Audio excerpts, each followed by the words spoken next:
Bank Prime Time Studio. Viewers, India is an inclusive democracy because its Hindu majority is secular to a fault. Till now, this often repeated quip was regarded as part polemic and part pop sociology. Not anymore.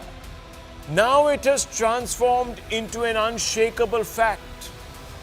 Data furnished by a top economic panel proves that at least in South Asia, countries with a Hindu majority are most tolerant and those with Muslim majorities are the least accommodating of minorities. A study prepared by the Prime Minister's Economic Advisory Council, or the PMEAC, covering a period of 65 years from 1950 to 2015 has established this. The data recorded by the panel shows that in South Asia, and I quote, all Muslim majority countries witnessed an increase in the share of the majority religious denomination except Maldives, where the share of the majority group, which is Shafi Sunnis, declined by 1.47%, unquote. In Bangladesh, the study concludes, quote, there was an 18% increase in the share of the Muslim majority religious group. 18%, which is the largest such increase in the Indian subcontinent. Let's look at that data. It's on your screens, viewers. That's Bangladesh there, straight off the bat. In Pakistan, there was an increase of 3.75% in the share of the majority religious denomination Hanafi Muslim and an overall 10% increase in the share of total Muslim population despite the creation of Bangladesh in 1971, unquote. And look at that, viewers. 80% decrease in Pakistan of the Hindu population. Unfortunately, in Pakistan and Bangladesh, the rise in the population of Muslims has meant that the second largest demographic, the Hindu community, has shrunk alarmingly. Look at that, viewers. In Bangladesh, the Muslim community increased 20%. And the Hindu community, viewers, has come down plus 60%. Plus 60% drop. If you just press the continue button on that Bangladesh graphic, viewers, we'll be able to see that. In Pakistan, the Hindu community declined by a staggering 8%, and in Bangladesh, by an equally propitious 66%. Clearly, Hindus are teetering on the brink of extinction in these nations, and it doesn't take rocket science to figure out why. A glance at the headline-grabbing reports of atrocities against Hindus in Pakistan and Bangladesh clearly establishes religious intolerance as the principal motive. Now, in sharp contrast, in India and Nepal, which are both Hindu majority countries, we talked about the Muslim majority countries, viewers. We talked about Bangladesh and Pakistan, and you saw what happened to the second largest minority there, which is the Hindu minority, eviscerated. But in India and Nepal, which are both Hindu majority countries, the share of the majority or Hindu population dropped noticeably by 7.8% and 4% respectively. Unlike in Muslim countries where the majority, which is the Muslim majority, increased.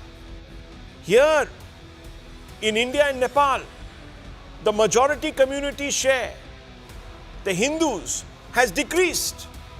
In fact, in both India and Nepal, the population of minorities, on the contrary, rose appreciably, and particularly so in the case of Muslims. The data clearly establishes that Hindus who are not ordained to swear by one infallible God are more tolerant of diversity. And this becomes even clearer when one looks at demographic trends in non-Muslim and non-Hindu South Asian nations. The high-powered panel's reports reveals that, quote, Sri Lanka and Bhutan have witnessed an increase in the share of the majority religious denomination between 1950 and 2015.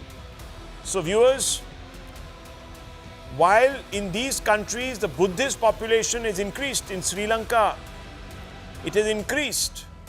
The Hindu population has come down. In Sri Lanka, the share of the majority Theravada Buddhist population increased by 5%. In Bhutan, the majority Tibetan population Buddhist population increased by almost 18%.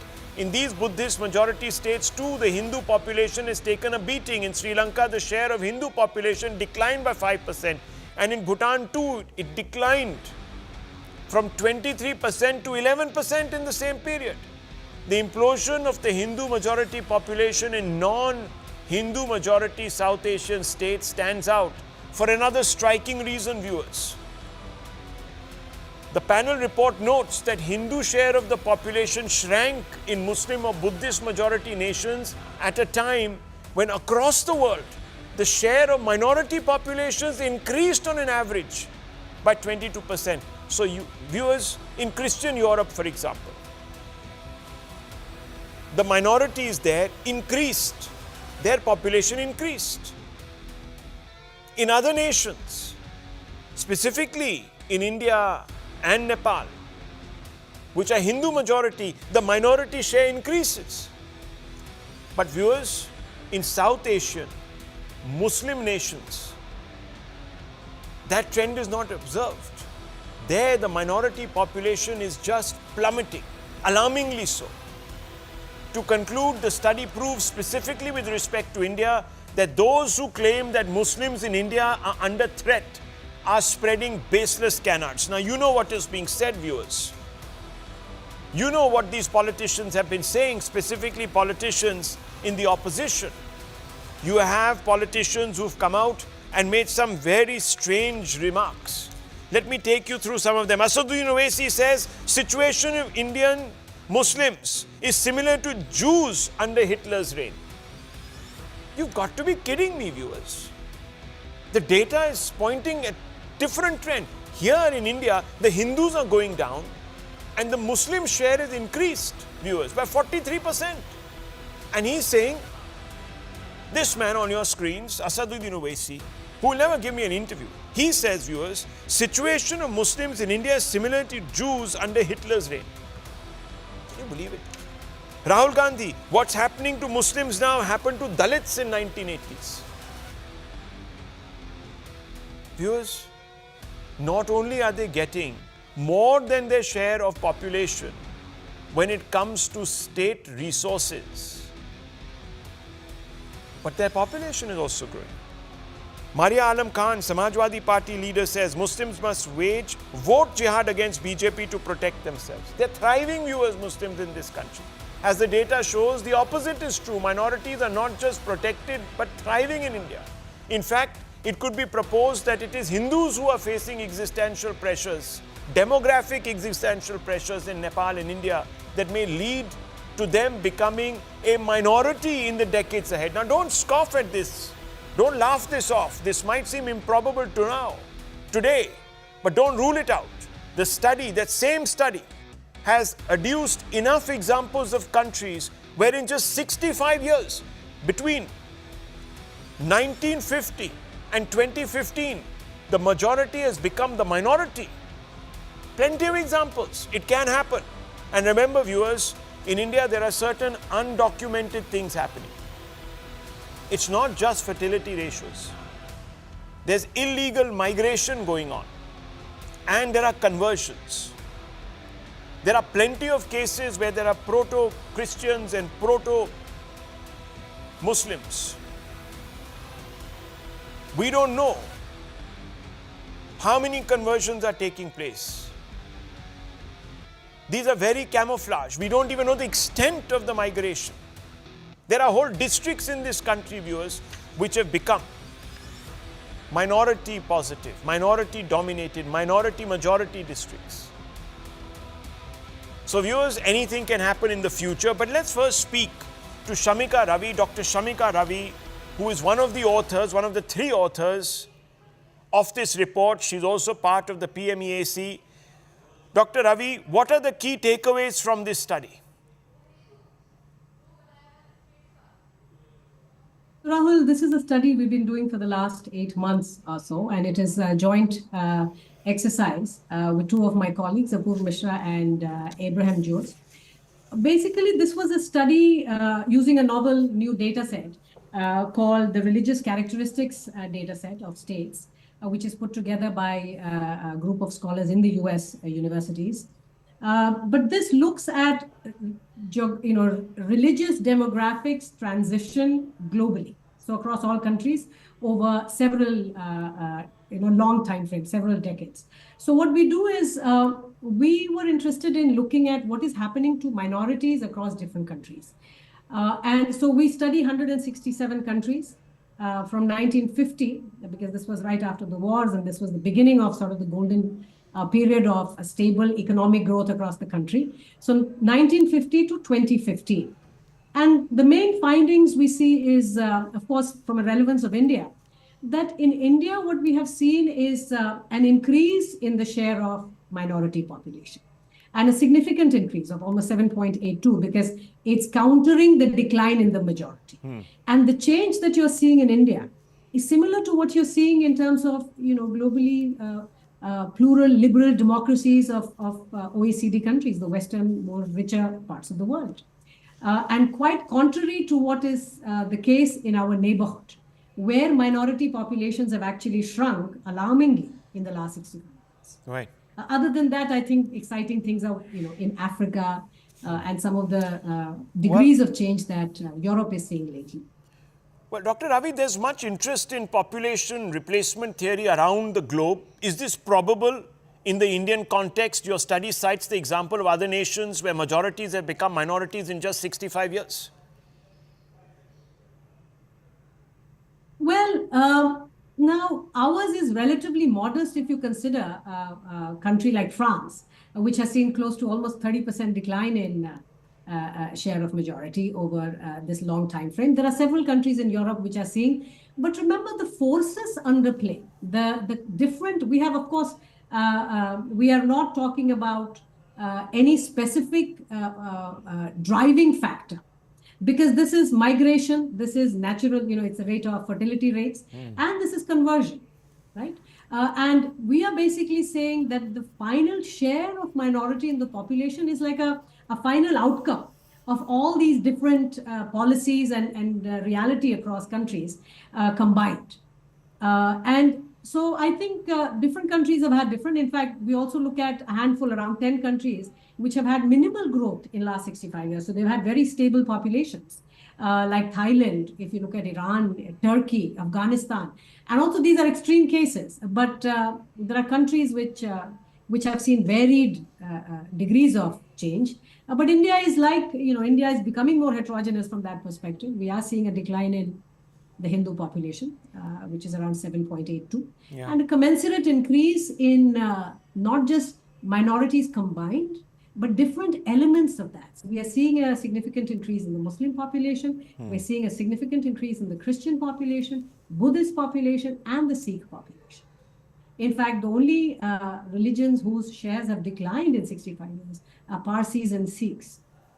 But minority as a whole is actually growing in India, much unlike the neighborhood. So let me ask you, is the impact of migration, especially illegal migration, conversion, potentially underreported, which could lead to a greater skew going ahead? We will have to do a much more thorough analysis. For instance, in the African case, 24 countries had animism as the majority religion in 1950. And in the 65 years of the study period, none of those countries have animism as a major religion. And obviously, the forces at play there is conversion. Almost all of them have converted to either Islam or Christianity. Now, you have to study country by country. And in the Indian case, obviously, it's a combination of declining fertility. And there has been differential, of course, you're seeing convergence lately. But fertility rates have been significantly different across different groups. Yes. We do have cases of migration, but we have not measured it, because also, remember, some of these things have to be studied much more at a state level. The whole country does not see uniform changes. You're seeing pockets. And similarly, conversion. We will have to study more localized to see where is it that you are having drastic changes. And the reason I say drastic is because if you only leave it to natural sort of demographic changes based on just the fertility rate or birth rate, you are unlikely to see such big differences. So obviously there is element of migration and element of conversion which is at play here, but it's an empirical study, and we will need far better data, far more granular data, and I'm not sure we have that in the public domain. Okay, so tell our viewers what's new about the study apart from establishing that Muslim populations are growing at a faster pace in South Asia and that the Hindu population is shrinking alarmingly in both Nepal and India. Well, it's a global study. It is showing that India is, it's a liberal plural democracy. It's not just Muslims. It's all minority groups, barring two, which are where you are seeing their share grow. And so this really flies in the face of a lot of, attempt to sort of term India as being majoritarian, or being particularly inhospitable to minority populations, because that is not true. I mean, clearly the data is telling you that minority populations across these different groups is not just changing, in small ways, but these are big changes that is happening in the country. So India is clearly conducive to, it's extremely hospitable, but not just, it's progressive. And the other thing to note, Rahul, is that not every country in the world has policies or even legally defines minorities. So countries like China, there is no legal definition of what construes minority. So clearly there are no policies which are targeting specific groups. And that is where I think India is again an exception. And that's why we are a true sort of liberal and plural democracy, because not only do we define minority, but we have a lot of policies. We have a Ministry of Minority Affairs. We have lots of policies, not just at the central federal level, but also at the regional and the state levels, which cater to minority populations. So in that sense, this whole narrative is clearly, it's all manufactured. And the reality in India is very, very different. Well, many more say, like Western liberal democracies. Okay, so many say that the conclusions from the study will create fresh mistrust between Hindus and Muslims in India. What's your response? A lot of opposition parties are saying this. Oh, that's absolutely untrue. That, it's the politics season. It is election season. You're going to hear all kinds of noise. The way to look at a study like this, frankly, the analogy I want to use is in the midst of the pandemic. When you put out daily statistics or statistics on the nature of the infection, one reaction would be, why are you putting out these statistics? Because when you tell us that things are getting better, people become relaxed and they're not going to be careful. At the same time, you would also hear people say, why are you putting out these statistics? It makes people fearful. And they'll be excessively alarmed. The point is, how can not knowing be better than either of these? And so I think the idea of this paper is to document scientifically, as objectively as possible in terms of available data, what is happening on the ground in India. And I think another fact one has to accept is that this study will not come as a surprise to any Indian data scientist, economist, scholar of demography, because these are not shocking numbers to them. We have always anecdotally known this. I think it's the context, the global context. It is the regional context within which, when you put the numbers together, it looks drastic. Okay. But there is nothing terribly surprising or new if you look at these trends. So if there's nothing new, why release this data at all, according to you, Dr. Ravi? And many people are questioning the timing of the study, saying that it's being timed to the elections to help in polarizing the election, etc. Again, Rahul, how can not knowing be better? I have also been asked, why didn't you put out the study 2 months back? I mean, why, so again, it's exactly the same as saying, let's not know. I think not knowing is never a good option, particularly for, scientific inquiry. The fact is that when we find data sets, as researchers, as scholars in the community, when we find something exciting, interesting, we are motivated to dig and do a rigorous analysis, an econometric analysis, and put it out in the public domain when the paper is ready. It's a working paper. We welcome, absolutely welcome any feedback on the findings themselves. But if we are going to discuss motivations and intent, then I'm sorry, that we'll leave that to the political space. Well, Dr. Ravi, thank you very much for giving us an insight into this study, beyond, of course, the numbers, putting it into context. Thank you very much. Let's open this up, viewers. Let me also bring in Mr. S. Gurumurthy, editor of the Tughlaq, to get a larger view, a more, perhaps, long-term perspective. What do we make of this data from a Hindu civilizational perspective? S. Gurumurthy, the editor of the Tughlaq, is here with us. Always a pleasure to speak to you, Mr. Gurumurthy. I just want to begin with certain assumptions. In Pakistan, Bhutan, Bangladesh and Lanka, Hindus, which were the biggest minority, are shrinking alarmingly. We've seen it now. The data is out there. This shows that Hindus are most tolerant, especially in the subcontinent. Would you go along with that view? And does that actually have some sort of an import coming out of this particular survey? See, I think it is a much larger issue than Hindus being merely tolerant. Hindus are tolerant. Hinduism is tolerant, is a globally acknowledged philosophical determination. It's proved by history. It's proved by our political system. It's proved by our constitution. So it doesn't require any certificate from anyone, including demographic studies, that Hindus are tolerant.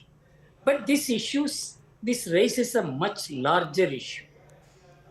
The issue was first zeroed in on by the Center for Policy Studies in Chennai by three scholars, A.P. Joshi, Dr. J.K. Bajaj, and M.D. Srinivas. Both of them IIT Kanpur scholars. They first said that demography in India is beginning to weigh against the Hindus. And they trace the pre-partition position for over 100 years to say that the Hindus have been gradually reducing, and particularly the Muslim population has been rising. And in 2003, they came out with the demographic study of India, which disclosed a stunning result, not only about the total decline in the Hindu population vis-a-vis the Muslim population. It went further to say that in the total fertility rate, the Hindus are far, far below the Muslims. That is, their replacement rate was 2.1 and the Muslim replacement rate is 2.4. This shows what will be the future trend, not only the current position.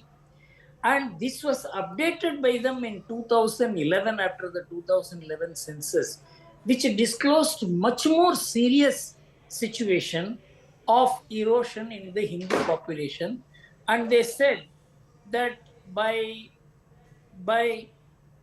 2050, there will be a huge rise in the Muslim population and a huge fall in the Hindu population.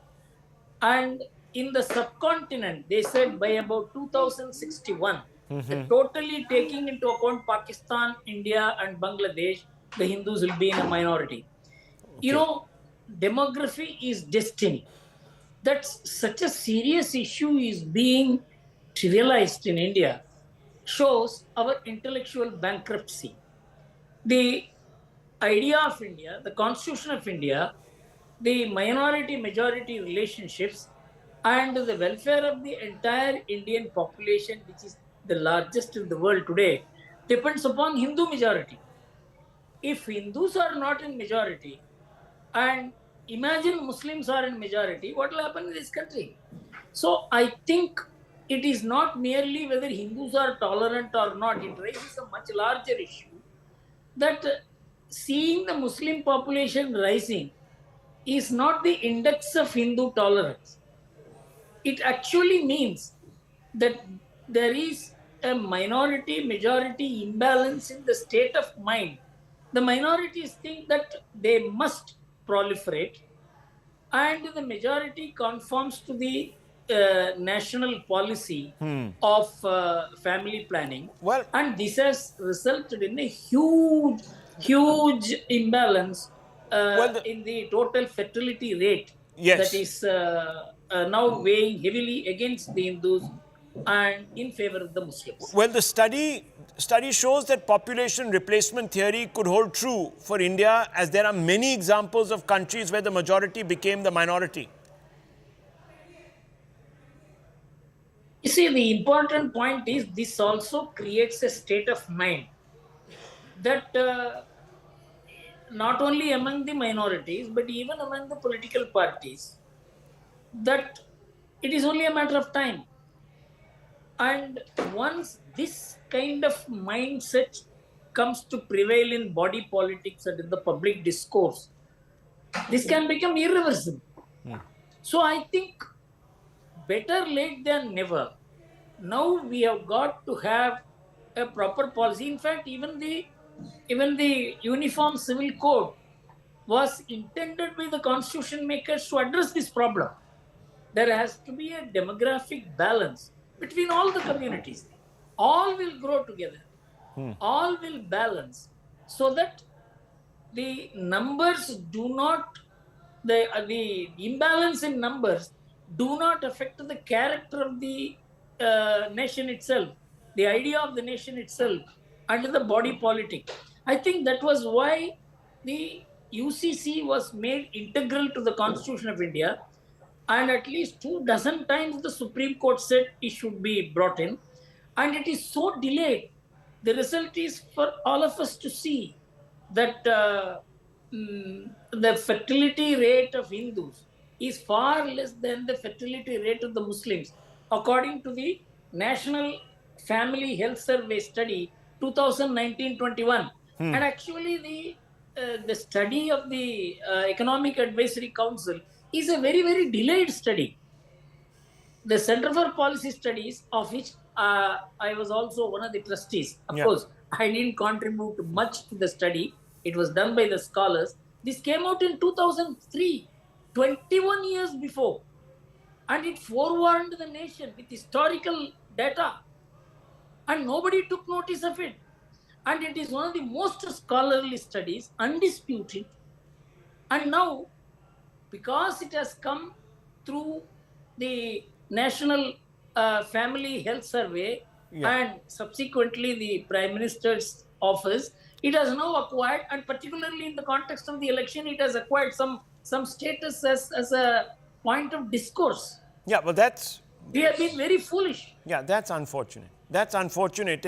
And viewers, I could have reduced this into a real shout fest between two sides, the Hindu side, the Muslim side, but we're not doing that. We are speaking to people who can put these things into context from a larger national and civilizational perspective for all of us. So, Mr. Gurumurthy, one side, as you've said, the political establishment refuses to acknowledge the import of such studies, linking them to an attempt to demonize the minorities. What do you make of this? See, look at what is happening in Europe today. Of course, in Europe, the problem is different. Our Muslim population is unlike the Muslim population of Europe, who have come from other parts without any cohesion among themselves except the idea of religion. But our Muslims are not like that. They are connected by language, they are connected by culture, they are connected by astrology, they are connected by so many things locally. So, the idea of Pan-Islamism was a product of politics. It was not a product of Indian sociology. It was a product of politics, and it was acculturated in 1920s and effectively made part of our law by the All India Shariat Act of 1937, which I always hold as the first step towards creating pan-Islamic mind, which led to the creation of Pakistan. But post-partition, this could well have been corrected, should have been corrected. by the body polity of India, particularly the Congress party, which had the capacity and the responsibility and the moral obligation to correct the partition distortions, continued with it and with more vigor. And with vote bank politics, it got legitimized. And it has become acceptable to say that the rise of Muslim population is not a danger because they are also part of the Indian society. No doubt. But when there is imbalance, that somebody is part of the Indian society in a democracy and well connected to the world over, and with ideas coming, money coming, and connections being established in after 1970s with the extremist ideas, this cannot be taken as a normal course in our country. So I think there has been a complete failure of the political system, public discourse, intellectualism, and even the courts, except the UCC part. Yeah. Even the courts did not take proper cognizance of the threat that is emerging. And I think that this study which has come, it is not a study. It is actually a compilation of data. Which is already established. It is not that the PMO, this Economic Advisory Council has done any research on its own. It is already research done, data in the public domain, which it has put together. And it has not reached any new conclusion. The conclusion is also there in the public domain. It is there in the National Family Health Survey. It is there in the Center for Policy Studies Demographic Study. We must understand demography is destiny. If you miss out on demographic balance, our destiny will become imbalanced. Well, thank you so much, Mr. Gurumurthy, for putting that into a larger sort of political context, larger civilizational context. Now let's speak to Dushyant Sridhar, who's a Vedic scholar, to understand the theological impulses at work here. Dushyant Sridhar, you know, we've been speaking to some distinguished people, and of course, it's always a pleasure to speak to you too. Now, I want to ask you, and let's, you know, put niceties aside, political correctness aside. What this tells us is that Muslim societies are the least tolerant in South Asia. Why is this the case? Namaskaram, Rahul, and namaskaram to all the viewers. Advance wishes for a very prosperous Akshaya Tritiya. Given those wishes, honestly, Rahul, be it you, me, or anybody, we want every community, every citizen of Bharatadesham to prosper. Yes. So this small talk that both of us are having, or you have been having, is not to demonize a certain community. Absolutely. It is in no way. So we are trying to look to the root cause. See, what happens is every religion has its own sets of theological tenets and beliefs. And Hinduism has, and Islam also has. And over a period of time, we do find that there are some practices which need to be abhorred, certain practices that need to be curtailed. So time and again, every religion needs certain reformers and reforms. Hinduism is no alien to it. There have been reformers in the past, and the religion with some reluctance here and there. But overall, there has been an acceptance that reforms are required. I honestly feel, as a very responsible citizen, that Islam, I'm not talking about the global Islam, at least like how Sri Gurumurthy did speak about the Muslims of Bharatadesham, we are all connected by the civilizational ethos. At least the Islam that pertains to Bharatadesham, the scholars should come together and look for reforms. I'll tell you why. See, for example, to say that one community has seen a drastic increase in its population, people will say, then you produce babies. Why aren't you producing? The problem here is, along with good education, we also understand that when we produce more children, we have additional responsibilities. We have only certain number of resources with us. We need to give good education to that child.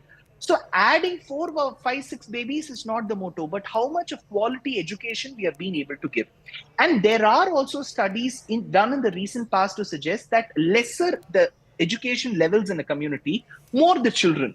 So this is also, see, when there is lesser education, lesser exposure to the better world, then there are chances for certain people to engage in But this better levels theory, of crime. this theory that you are advocating, obviously it's logic, it's obviously logical, but it breaks down in the context of Europe, for example, where you know the education levels are high, but then you're seeing a population replacement going on there. Islamic populations there are growing.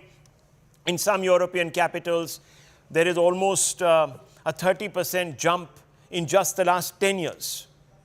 Yeah. So when we see the increase in the population that we see in large European countries, it has to do with the immigrant population. It is not with the native population. One. And point number two, see, there is also a small area of doubt here, because if the education levels are low and so the number of children produced are high, it can be corrected because we can work on the education system. It may be a time-taking process, but we can work. But if the tenet itself states that only when you create a certain religion world, the world should be of a certain religion, then the motto will be to itself will be to produce more babies, which is wrong. See, I'm not saying that this is the concept with Indian Muslims. People should not mistake me. No, absolutely. I'm just saying, you're being these careful. tenets. Yes. Yeah, I'm just trying to say that such tenets, such thoughts, that you have to create a homogenized world. So let me ask you this, world. Dushyant Sridhar, there are many people who say that perhaps the concept of conversion now must be stopped in this country. That's a very tricky thing, Rahul, because see, a religion has its own set of tenets, and people who are impressed with the philosophy and the theology should be given the right to convert. So there's no doubt about giving the citizens a right to convert. That should be given, and that is what our constitution gives. But this forcible conversion, see, for example, let's say a person converts from certain religion A to B. The only logical reason that the person converts is because B is more impressive to him. Yeah. Point number one. Point number two, he finds many social evils in religion A. These could be the only two reasons. It cannot be that I've been lured by money, I've been forced. Then such conversions won't work. Now here, let's say that people have converted to Islam because a section of the Hindus have gone to Islam. You see that rise could be another explanation given. In that scenario, if your tenets have attracted you to that other religion, then the social evil that you see in Hinduism is caste system. Yeah. Then why should there be OBC within the Muslim community? Good point. If you believe that you have left the caste system and gone to Islam, then you shouldn't be seeking reservation based on caste. That's true. Point number one. And point number two, if you believe that you want to homogenize and you want to harmonize with the rest of the community, what stops you from accepting the uniform civil code? See, for example, there are some scholars who suggest that generally there's a perception that polygamy rate is high in Islam. Yes. But they say with research papers that it is not so. If you believe that polygamy has been approved by Islam, but you also feel that currently the polygamy rates are not very high in Islam in the country, then accepting uniform civil code shouldn't be a problem because anyways there is no high levels of polygamy. Yeah. So the problem here comes, and there's another bigger problem, Rahul. We're just talking about one religion where there's an increase. We should also understand why there is a drastic decrease in the Parsis. Because at the end of the day, if the religion is also seeing a decrease, a drastic increase like what Parsis have seen, like what even Jainism has seen, that is also alarming. So community leaders from that community should make representations to the government. And probably we should understand, see, a plus or minus 1%, 2% in all religions is fine. That buffer, because we cannot produce, all of us cannot produce together. So, there can be. But this 43% increase is something that needs to be deliberated around. Well, we leave it at this, Dushyant Sridhar. Thank you so much for giving us your time and perspective. Viewers, let's move on. Let's move on because there's another very important issue to discuss. The Congress Party's manifesto has been in the news for a variety of reasons. The Congress claims its economic guarantees will bring millions out of poverty. Of course, to do this, the guarantees have to be implementable and financially viable. Is this truly the case, or will the guarantees cost the earth? A deep dive by the Hard Facts team suggests that funds will be needed by the bucketfuls to implement the promises made by the Congress in its electoral mission statement. And let me just run you through some of the hard facts, viewers.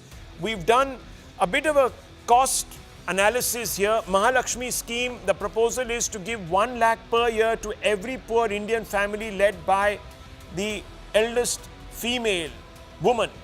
The cost will be 6 lakh crores per year if you set the poverty line at about 20%. If you think that the bottom 20% of India's population, which is the real indigent one, should get this, it will be 6 lakh crores, more than the national expenditure on PDS and farm subsidies.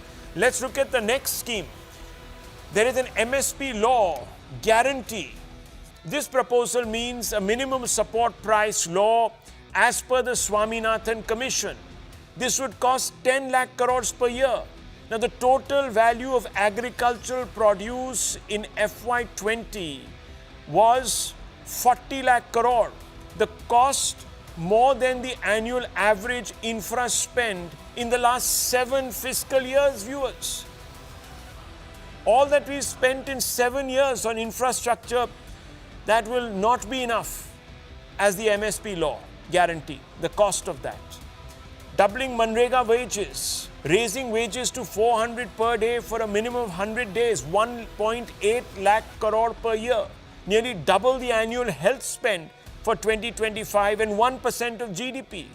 Let's take another very interesting scheme which is touted as perhaps the world's first, the Right to Apprenticeship Act. 1-year apprenticeship that would pay 1 lakh to graduates and diploma holders. The cost would be 1 lakh crore per year, 1/6 of the total defense outlay of 6 lakh crore for FY25. Viewers, this is big money. And there are several other schemes that have been woven into this manifesto. We've just picked the top 4, which would obviously be extremely costly. There's also this talk of waiving student loans, which will again cost 1 lakh crores. Is this, sounds very good. It's a great step towards Karan Bhasin, a sort of liberal, social justice sort of bent. But while we welcome all of that, there is welfareism in this country. There are schemes that reach out to various disadvantaged people. These look a little, of the type that could break the bank. Would you agree? Or am I overanalyzing this? No, you're absolutely spot on. India's budget last year was about 40 lakh crore. 40 You add lakhs, these 43. up, it's about half of that. So naturally, that raises a lot of questions about whether they are fiscally prudent or not. But leave that aside, they're not fiscally prudent. So we all know that, and I don't think anyone will disagree on that. If anyone disagrees on that, probably they need to revisit Arithmetic 101. But the key question is, if you genuinely believe that these are good policies, why don't you start from a state like Karnataka? You try implementing there and then see how it works. And we already know that some of the promises that were made in the manifesto before the Karnataka elections were rolled out, and it nearly created less of funds available for infrastructure spending. So the question really is that while welfare is important, do you really believe that it can be a substitute for growth? Do you want to keep redistributing only the small pie that you have, or do you actually want to expand the pie and take the country forward? That's the choice that we face. And many are complicit in not outlining it and calling it out as it is. Okay. Santosh Mehrotra, aside from the practical difficulty of funding these schemes without resorting to levying stiff cesses and taxes, which will trigger inflation, and restrictive monetary policies, which will also have an impact on growth, such schemes absolve any prospective Congress government of any moral obligation towards creating meaningful jobs, which is the way that you lift people out of poverty. Is the populist Congress looking for the shortest route to power by skipping the stairs and taking the elevator instead? I think every statement that so far has been made in this program is laughable. Firstly, really? Absolutely. Every single statement. You'll give me the time, sir. Please. Because I've read your piece, sir, and I will take it apart in a second. Oh, wow. Okay. Absolutely. Every piece, every argument in that is going to be taken apart. Okay. The bottom line is the following. That the Darbari channels have decided to take it upon themselves in channel after channel to take the manifesto apart, which is one of the best manifestos, and it's far superior to the BJP manifesto, best manifesto that Get to Congress the point. has ever produced. Don't be rhetorical. Get to the point. Don't use words like darbari, etc. that could be used against you. It's extremely unbecoming of an intelligent man like you to use idiotic epithets. I'm sorry to say this. I'm Rise sorry above to it. say Now let's get Mr. Mehrotra. It's not an idiotic epithet. Everyone in the world knows and uses this. Get to the facts. 1 lakh crore no, hang on. per Will it poor. cost, will the Mahalakshmi 1 scheme lakh not cost per 6 lakh crore. crore per year? Tell me. What is the baseline? Poverty baseline. You cannot in one breath say poverty is falling dramatically over the last Well, the 10 Congress years. says it hasn't. So it will obviously go to a larger skew Excuse of the me. public. No. Just No, let's, what do you mean, let's no? get listen, if you will kindly listen. If you don't interrupt me, you'll be able to hear because I'll be able to speak. I've seen this happen in other channels on these same issues, so I'll be grateful. I really do Just give us consider the your maths. channel. I'm giving you the math if you will care to listen. So Yes. first of all, it's not 20%. You will identify the poor in a new socio-economic and caste census. You will, yes, absolutely, because it has to be done. This government is using the socio-economic caste census that was done 10 years ago. Actually, I designed that caste census. How much will that Why cost? This government? Why How is much it, will that cost? How often will you do them? No, much will it Rahul, cost? It's been done every. Tell me. Excuse It me, can't be I decadent. didn't interrupt. I didn't interrupt Mr. Bhasin, so I will appreciate if he will show me the kindness. Right. So yes, you have to do it every 10 years. The Ministry of Rural Development has done it for the last 30 years, every 10 years, and you will have to do it, period. Sorry, Mr. Mehrotra, And many people say it has to be quite often repeated. In fact, the Congress leaders Rubbish. themselves say every 2 years. No, rubbish. I can show you the Rubbish. statement by the Congress Arey, economic rubbish, cell yaar. head. Every Arey, 2 years. rubbish, yaar.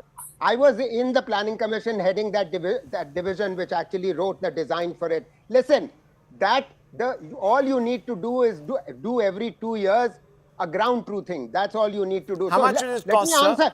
Excuse me. Let me answer your question. You made a series of points. You're not allowing me to answer your question. You didn't interrupt Mr. Bhasin. You keep interrupting me. I'm That's not why interrupting I you. think I'm going to asking you stop to coming set on the your show. poverty baseline. Give me a number. Yes, I'm giving you a number if you will care to listen. Okay. It will not exceed 10% of the population. Why? So, Has poverty fallen then? Has Modi government done a obviously- great job? Obviously, it has fallen.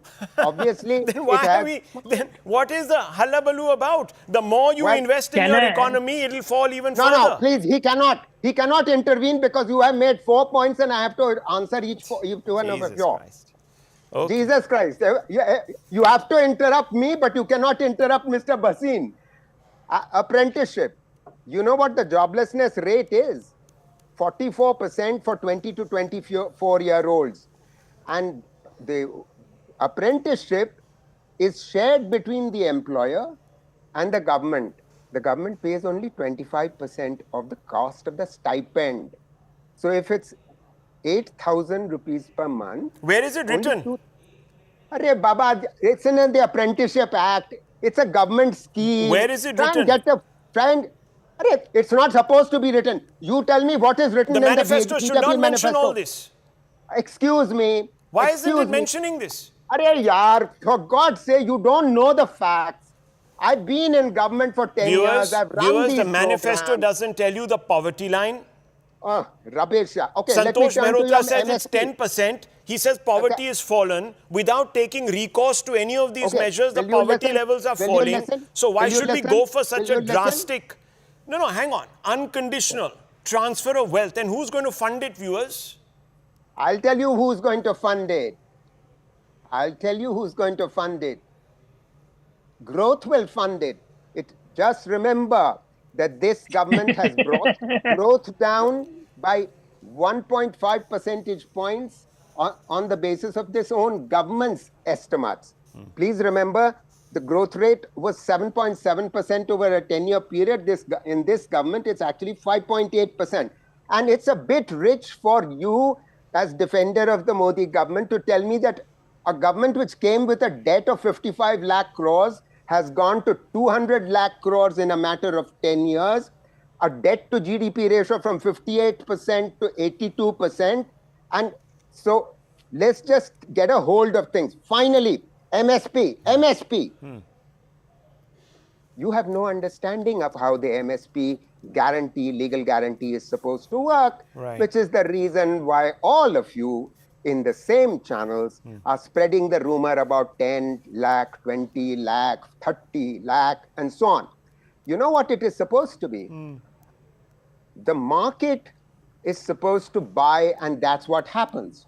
For 23 products, a price is, an MSP is fixed, and it's only when the price drops below that MSP the that difference. the government needs to intervene. Viewers, the difference. First of all, he says 23 products. Mr. Mehrotra, why should there only be 23 products? What about subsistence farmers who are growing vegetables? Aren't they entitled to one? Let's start with what is doable. Let's start with what's doable. I'm sorry. The manifesto doesn't tell you what is doable. It doesn't go into the details that Santosh Mehrotra is going into. It leaves everything. Because I've been part of the team. I don't care, sir. The manifesto doesn't... No, I'm hang sorry. on. Then why hasn't the manifesto been specific? Manifesto. Was the whole idea, Mr. Mehrotra, was the whole idea to make the manifesto as nebulous so that you could go about injecting any old thing day after if you were to come to power? It can get that you can level any kinds of charges, 10 lakh crores. When I'm saying it's going to cost no more than 20,000 crores why should per I take annum. you? Why should I take you at face value? Excuse Nothing me. is In mentioned. any case, I noticed that you love interrupting me and would never interrupt Mr. Basi. Never, never. And when you buy, when the government buys a product, when the rice and wheat is bought, what do you think the government does with it? It sells it. It doesn't store it and take it with it. It sells it. What happens when the market is saturated, Mr. Mehrotra? You're buying all of that. You are mandated to buy. You're not buying all of it. You're not buying all of it. Says who? You're buying only when the price drops. My dear Mr. Mehrotra, do you know that the bill on MSP has been going higher and higher and higher every year, and you want more and more and more payout? Why are you, on what basis are you assuming that? On Isn't what basis? the MSP payout going up every year? No, you are essentially... No, Mr. Mehrotra, answer the question. Is it going up or not going up? You are worried about the fact that millions of young people have downloaded the manifesto. Okay. Ever since the Prime Minister told the rhetoric us here. Mr. Mehrotra, let's have another conversation. You please come more prepared. Every year, the MSP payout is going higher and higher. The government is spending more and more. And now we want a law that mandates the payout, viewers, without telling you, number one, most importantly, viewers, and this is fundamental, what is going to be the formula for the payout? There's a Swaminathan Commission who's come up with C2 plus 50%, which many people say is exorbitant. No one is specifying this in the Congress manifesto. The question is why? Don't we have a right to know? Anyhow, viewers, I'll leave it at this. I've run out of time. Lots more coming up in just a few moments on The Right Stand with Anand Narsimha.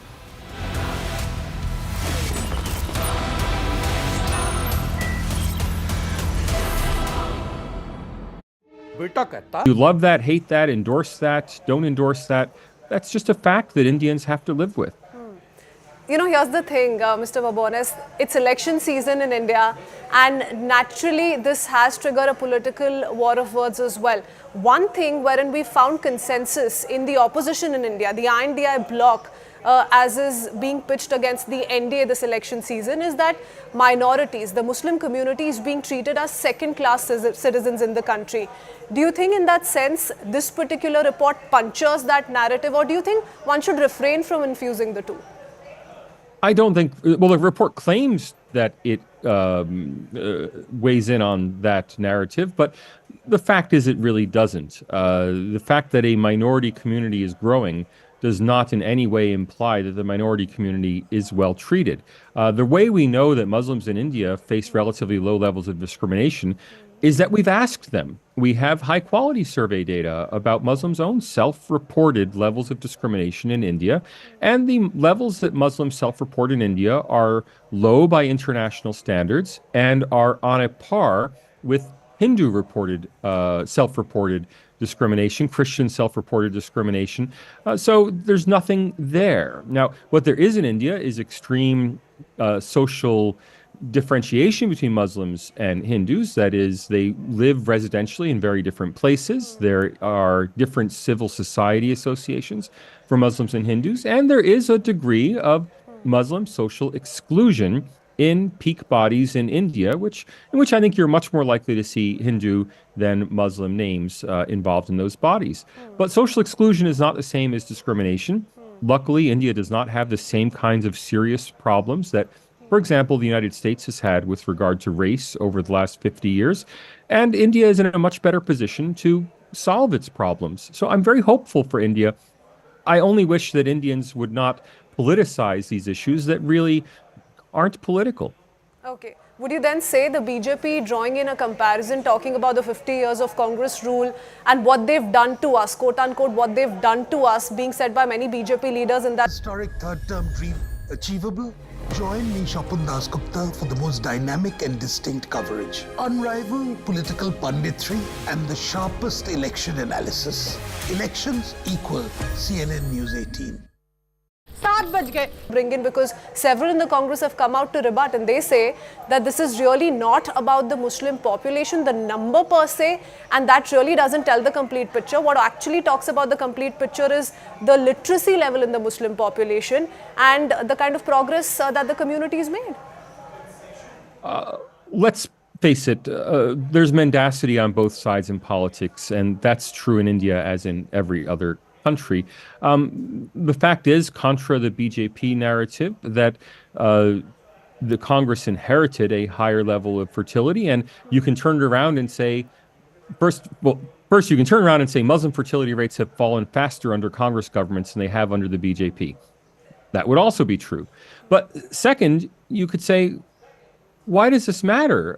I mean, people make fertility decisions based on their preferences for their own families, not as some kind of population war of one community versus the other. And if Muslim families prefer to have larger families, while Hindu families prefer to have smaller ones, and let's remember, Christian families have even smaller families on average than Hindu families, that's a personal choice that people make. And it's something that as a country, India is simply going to have to accept. You can't tell people based on their religious affiliation how many children they're allowed to have. Where do you think this particular commentary then is coming into play, wherein, you know, all of these politicians today are citing the figures that have been picked up by other countries, in other countries in this part of the world, wherein the Hindu population has grown in comparison to India? I'm not sure which countries you're referring to. Do you mean? And the India bloc, halt the Modi juggernaut. Join me, Nistula Hebbar, for the most dynamic and distinct coverage, unrivaled political punditry, and the sharpest election analysis. Elections equals CNN News 18. In Nepal and United States, or what countries are you referring to? No, sir, given this report clearly has gone on to name a couple of other countries in this part of the world. We're talking about Nepal, adjoining countries, wherein the Hindu population, if not by a bigger margin, has significantly increased. So the question that also is being asked to the Congress party by the BJP here is, why not in India? Because Hindus have chosen how many children they want to have. I mean, implicit in that question is the idea that there's a population war going on in India between communities, or in Nepal, or in Bangladesh, or in Pakistan. And the simple fact is that's not true. The people simply don't have children because they want people of their religion to predominate. People have children because they love their children. And that's true of parents of every community. They have children because they want to have children. Now, if statistically Muslims on average want larger families than Hindus have, then inevitably the Muslim population as a percentage of the population will grow. That's not a policy failure. That's a decision by people that they want to have children. To the extent that Hindus feel that they're involved in some kind of population war, Well, it's up to them to want bigger families, but that's not, this is not a public policy issue. This is a matter of individual political narrative family around this perhaps is not the best idea. Of alliances will personal equations spoil chances. Join me, Smita Prakash, for the most dynamic and distinct coverage, unrivaled political punditry, and the sharpest election analysis. Elections is equal to CNN News 18. Many thanks, Mr. Babones, for speaking to us here on CNN News 18. Thank you for joining us and taking out your time.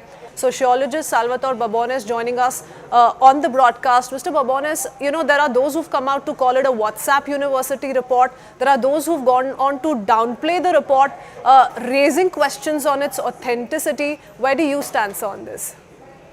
The statistics reported are essentially correct. If you go to the Association of Religious Data Archives, which is a reputable source, these are the numbers. I actually did a recalculation just because I was curious using Indian census data, and the figures are similar. There's a slightly less of a decline of the Hindu proportion in the Indian census data, but it's pretty trivial. There's not much difference in the data. More the issue is why this should be even a topic for debate. Everybody knows that the fertility rate of Muslims in India is higher than the fertility rate of Hindus in India. It's been higher ever since 1950. That's not really any kind of surprise. Now, if you read the report itself, it doesn't make any big deal of that. The report stresses that the fact that India's minority populations have been growing more rapidly than the majority suggests that there's no evidence of majoritarianism in India, but in fact that minorities are well treated in India. Now, that conclusion itself is not really supported by the fact the Muslim population has been growing faster. Let's face it, it all comes down to the fact that Muslim women tend to have more children than Hindu women, and have tended to have more children than Hindu women at least since 1950. Whether you love that, hate that, endorse that, don't endorse that, that's just a fact that Indians have to live with. Here's the thing, Mr. Babones, it's election season in India, and naturally this has triggered a political war of words as well. One thing wherein we found consensus in the opposition in India, the INDI bloc, as is being pitched against the NDA this election season, is that minorities, the Muslim community, is being treated as second-class citizens in the country. Do you think in that sense this particular report punctures that narrative, or do you think one should refrain from infusing?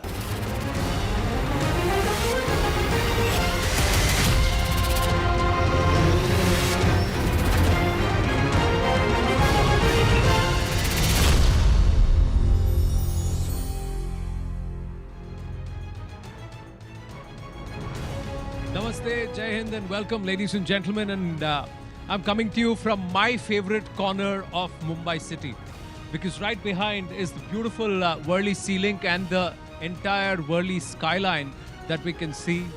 I have often spent a lot of time in this corner here at the Bandra Fort.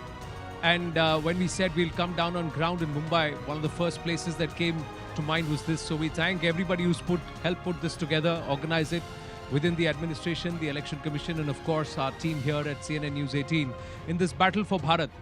And why Mumbai? Why Maharashtra? Because one cannot deny that the second largest state that returns MPs to the parliament after Uttar Pradesh, 80 seats in Uttar